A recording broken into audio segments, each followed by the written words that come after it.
Friends, कैसे हो आप सब। आज फिर से एक नया वीडियो में आइडियल नॉन आइडियल सॉल्यूशन को समझाने जा रहा हूँ। देखिए, इससे पहले मैं हेनरी लॉ पढ़ाया था और उसके बाद एक राउल्ट्स लॉ का टॉपिक आता है और उसके बाद ये आता है। तो ऑलरेडी मैं राउल्ट्स लॉ आप लोगों को पढ़ा चुका हूँ, इसलिए मैं आइडियल नॉन आइडियल सॉल्यूशन को आज लेकर आया हूँ और बहुत ही इंटरेस्टिंग टॉपिक है। बस समझिए और मजा लीजिए। देखिए, आइडियल नॉन आइडियल सॉल्यूशंस कैसे समझते हैं, थोड़ा सा डिफरेंशिएट करके समझेंगे ना, बहुत अच्छे से समझ में आएगा। और देखिए, इतने में ही पूरा समझा दूंगा। आपको बुक में 4-5 पन्ना पढ़ना पड़ेगा, इसमें 4-5 पेज पढ़ोगे तब जाके समझ में आएगा। आप एक काम करो, इतने में डिफरेंस समझ जाओ, सब क्लियर हो जाएगा। देखिए क्या होता है आइडियल सॉल्यूशन। आइडियल सॉल्यूशन जो होता है राउल्ट्स लॉ को फॉलो करता है, ओबे राउल्ट्स लॉ। और नॉन आइडियल सॉल्यूशन क्या होता है, does not obey Raoult's law. ठीक है, अभी देखिए आइडियल सॉल्यूशन किसको बोलेंगे, प्रैक्टिकली समझा रहा हूं। ये क्या है, ए जो है सपोज सॉल्यूट है और बी जो है सॉल्वेंट है। अगर सॉल्यूट और सॉल्वेंट को आप मिक्स करते हो तो जैसे ही मिक्स कर रहे हो ना तो उससे एनर्जी इवॉल्व हो और ना ही आपको एनर्जी देनी पड़े। इसका मतलब ये है कि जहां पे del H mix equal to 0 हो, मतलब ना इससे एनर्जी बाहर निकले और ना ही इस प्रोसेस में एनर्जी आपको देनी पड़े। इसलिए del H mixing equal to 0 होता है किसमें, आइडियल सॉल्यूशन में। याद रखना, ठीक है। एक होता है क्या, चेंज इन वॉल्यूम, मतलब del V mix equal to 0। अगर आप सपोज 2 लीटर का क्या रखे हो, सॉल्यूट, और 3 लीटर का क्या रखे हो आप, सॉल्वेंट। मिक्स करने के बाद इसका वॉल्यूम कितना हो जाएगा, 5 लीटर का हो जाएगा। हाँ, 5 लीटर का ही होना चाहिए, उससे ज्यादा नहीं होना चाहिए। इसका मतलब क्या है, del V mix equal to 0, volume constant होना चाहिए। ठीक है, अभी देखिए यहाँ पे ए और ए के बीच में, ए यहाँ पे सॉल्यूट है, ए का खुद का एक और मॉलिक्यूल ले लो तो 2A और ए के बीच में जो इंटरमोलिकुलर फोर्स होगा, यहाँ पे बी और बी के बीच में जो इंटरमोलिकुलर फोर्स होगा, ठीक है, उन दोनों इंटरमोलिकुलर फोर्स का जो मैग्नीट्यूड है वो जब ये ए को मिक्स करेंगे, इस पे ऐड करेंगे, तब ए और बी का क्या बनेगा, एक इंटरमोलिकुलर फोर्स मिलेगा। तो ए और बी जो मिला है सॉल्यूशन, तो सॉल्यूशन का इंटरमोलिकुलर फोर्स सॉल्यूट और सॉल्वेंट के इंटरमोलिकुलर फोर्स के इक्वल होता है किसमें, आइडियल सॉल्यूशन में। अभी देखिए इसका एग्जांपल, आइडियल सॉल्यूशन के एग्जांपल, नॉर्मल हेप्टेन जो है इसका सुपर्ब एग्जांपल, बेस्ट एग्जांपल है इसका आइडियल सॉल्यूशन का। ठीक है, अब देखते आते हैं नॉन आइडियल सॉल्यूशन में। क्या होता है नॉन आइडियल सॉल्यूशन में, देख लीजिए, del H mix not equal to 0, del B mix not equal to 0। हाँ, और यहाँ पे ए और ए के बीच में और बी के बीच में जो इंटरमोलिकुलर फोर्स ऑफ अट्रैक्शन होगा, वो ए और बी के बीच में इंटरमोलिकुलर फोर्स ऑफ अट्रैक्शन के मैग्नीट्यूड के अनइक्वल होगा। इसका मतलब ये है कि इन दोनों का इंटरमोलिकुलर फोर्स इसकी इंटरमोलिकुलर फोर्स के इक्वल नहीं होगा। ठीक है, देख सकते हैं आप। अब यहाँ पे आप एनर्जी जैसे इसको इसमें मिक्स करोगे, ऐड करोगे ए को बी में, एनर्जी रिलीज भी होगी, एनर्जी देनी भी पड़ सकती है, इसलिए del H mix not equal to 0। अच्छा ठीक है, अगर ये 2 लीटर है, ये 3 लीटर है, तो यहाँ पे हो भी सकता है कि वॉल्यूम इसका बढ़ जाए या तो वॉल्यूम कम हो जाए। 5 लीटर से हो सकता है 4 लीटर हो जाए, या 5 लीटर से हो सकता है थोड़ा सा और बढ़ जाएगा तो 6 लीटर हो जाए। ठीक है, तो यहाँ पे ऐसे चांसेस होते हैं। वैसे जनरली देखा जाए तो आइडियल सॉल्यूशन आपको मिलेगा नहीं, आइडियल सॉल्यूशन वैसे मिलेगा नहीं। ये एक आइडियल सॉल्यूशन जैसे बिहेव करता है, मतलब उसके करीब पहुंच जाता है, इसका मिक्सचर रहता है उसके करीब पहुंच जाता है, बट 100% आइडियल सॉल्यूशन आपको नहीं मिलेगा। अभी देखिए, अब अच्छा एक चीज बताइए, यहाँ पे देखिए ए और बी क्या होगा, सॉल्यूशन का क्या है, ये इंटरमोलिकुलर फोर्स है। सॉल्यूशन में क्या होगा, सॉल्यूट और सॉल्वेंट के बीच का क्या है, ये इंटरमोलिकुलर फोर्स ऑफ अट्रैक्शन है। हाँ जी, तो ए और बी का जो इंटरमोलिकुलर फोर्स ऑफ अट्रैक्शन है, या तो वो लो हो सकता है या तो वो हाई हो सकता है। लेकिन अब किससे लो और किससे हाई होगा, जी हाँ, राउल्ट्स लॉ में एक ग्राफ बताया था मैं आपको, उस ग्राफ में पी टोटल निकला था, याद करो जब उसका डेरिवेशन सॉल्व किए थे तो पी टोटल निकला था ना, सॉल्यूशन का partial pressure, total partial pressure.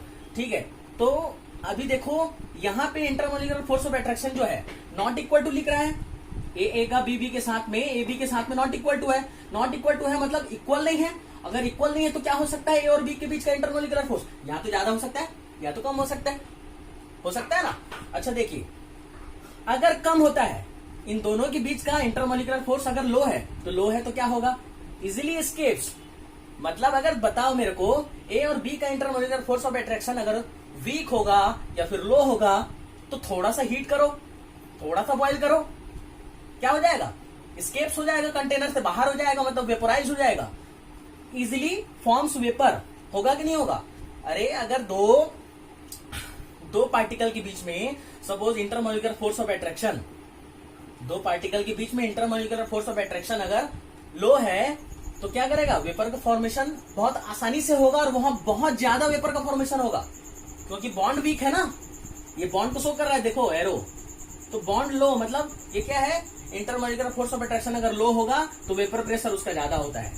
ठीक है, अब हाई में देख लो, हाई में यहाँ पे क्या होगा, अगर intermolecular force of attraction high होगा, ज्यादा होगा, तो वेपर प्रेशर डिक्रीज होगा, क्योंकि इंटरमोलिकुलर फोर्स ऑफ अट्रैक्शन अगर ज्यादा होगा, हीट करोगे तो देरी से क्या होगा, वो अपने बॉइलिंग पॉइंट पे पहुंचेगा, जल्दी से तो नहीं पहुंचेगा बॉइलिंग पॉइंट पे, और उतना ज्यादा वेपोराइज नहीं होगा जितना कि लो इंटरमोलिकुलर फोर्स ऑफ अट्रैक्शन के मॉलिक्यूल्स होंगे। ठीक है, अच्छा देखिए, अगर लो क्या रहता है, इंटरमोलिकुलर फोर्स ऑफ अट्रैक्शन रहता है, ए और बी के बीच में low intermolecular force of attraction होता है, तो weak intermolecular force of attraction होने से क्या बनता है, वो क्या दे देगा, पॉजिटिव डेविएशन देगा। अगर high intermolecular force of attraction होगा, हाई मतलब strong intermolecular force of attraction होगा, तो वहां क्या मिलेगा, नेगेटिव डेविएशन मिलेगा।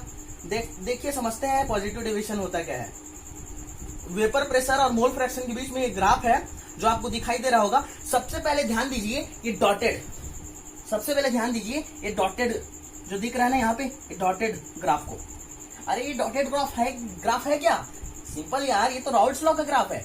तो राउल्ट्स लॉ के ग्राफ से क्या हो रहा है, पॉजिटिव डेविएट कर रहा है। देखो देख लो, ये वाला जो है ये P1 लाइन है, P1 कैसे जा रहा है, पॉजिटिव डेविएशन, फिर यहाँ पे देखो P2 है, पॉजिटिव डेविएशन। इससे राउल्ट्स लॉ से क्या हो रहा है, थोड़ा सा ज्यादा वेपर प्रेशर मिल रहा है हमको, मिल रहा है ना। और यहाँ पे देख लो, ये फाइनली जो है वेपर प्रेशर ऑफ सॉल्यूशन है, सॉल्यूशन का वेपर प्रेशर भी क्या होगा, पॉजिटिव।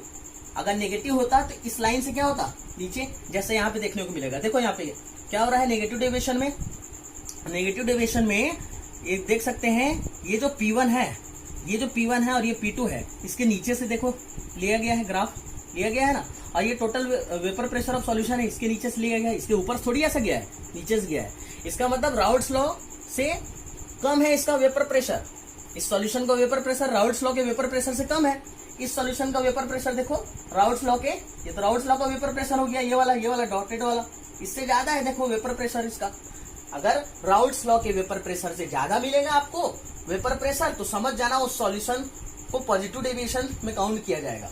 अगर राउल्ट्स लॉ से वेपर प्रेशर कम मिलता है तो उसको नेगेटिव डेविएशन में काउंट किया जाएगा। एग्जाम्पल, अच्छा एग्जाम्पल पूछ रहे हो, ठीक है एग्जाम्पल देखो, mixture of ethanol and acetone, ये क्या है, mixture of ethanol and acetone, example है पॉजिटिव डेविएशन का। जी हाँ, नेगेटिव डेविएशन के एग्जाम्पल देख सकते हो, नेगेटिव डेविएशन के example mixture of chloroform and acetone, ये है नेगेटिव डेविएशन का एग्जाम्पल। बहुत अच्छे से समझिए, अगर कुछ भी समझ नहीं आएगा कमेंट बॉक्स पे आप कमेंट कीजिए, मैं पूरा कोशिश करूंगा आपको और डीपली समझाने का, अगर कुछ समझ नहीं आएगा तो। ठीक है, यहाँ पे देखिए एक और बात बता देना चाहता हूं जाने से पहले, कि जैसे इथेनॉल और एसीटोन को ऐड करेंगे तो होता क्या है, एसीटोन को जैसे इथेनॉल में ऐड किया जाता है तो इथेनॉल में होता क्या है, ऑलरेडी हाइड्रोजन बॉन्ड होता है। तो जैसे एसीटोन को ऐड करेंगे ना, इथेनॉल में एसीटोन को ऐड कर दिए तो वो इथेनॉल का हाइड्रोजन बॉन्ड वीक हो जाएगा। इसीलिए पॉजिटिव डेविएशन का एग्जांपल है कि अगर हाइड्रोजन बॉन्ड वीक होता है तो वहां पॉजिटिव डेविएशन मिलेगा, तभी तो वही वेपर प्रेशर ज्यादा देगा ना। वो वेपर प्रेशर ज्यादा किसका रहता है, पॉजिटिव डेविएशन का, देख सकते हो ज्यादा है, और वेपर प्रेशर कम किसका रहता है, नेगेटिव डेविएशन का। तो वेपर प्रेशर ज्यादा कौन देगा, जिसका हाइड्रोजन बॉन्ड वीक होगा। यहाँ पे देख सकते हैं नेगेटिव डेविएशन के लिए mixture of chloroform and acetone. तो जैसे आप क्या करोगे, क्लोरोफॉर्म में क्या फॉर्मूला क्या होता है, CHCl3 होता है, H मतलब एक हाइड्रोजन। तो जैसे ही एसीटोन को ऐड करते हैं क्लोरोफॉर्म में, तो इसका एक जो हाइड्रोजन रहता है ना, वो एसीटोन के साथ हाइड्रोजन बॉन्ड का फॉर्मेशन करता है।